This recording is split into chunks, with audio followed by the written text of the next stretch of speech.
আসসালামু আলাইকুম ওরহমতুল্লাহ।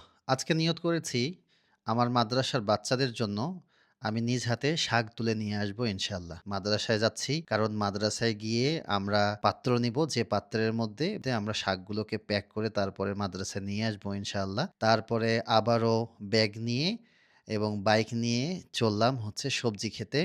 সবজি ক্ষেত থেকে ইনশাআল্লাহ আমরা শাক নিয়ে আসবো।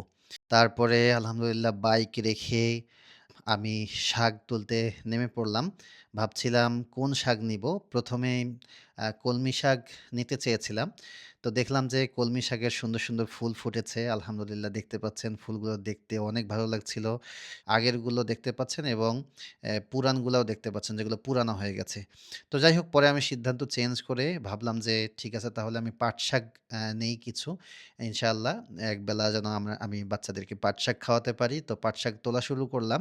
আপনারা যে পাটশাক দেখতে পাচ্ছেন, এটা কিন্তু ২য় বারের পাটশাক। অর্থাৎ এখান থেকে ১ম বার সব পাটশাক তুলে নেওয়া হয়েছে এবং যে ছোট, ছোট গাছগুলো ছিল, আমরা যে গাছগুলো ছেড়েছিলাম ১ম বার, সেই গাছগুলো থেকেই কিন্তু আবারও পাটশাক হয়েছে। আমরা ২য় বার কিন্তু এই পাটশাকগুলো তুলছি।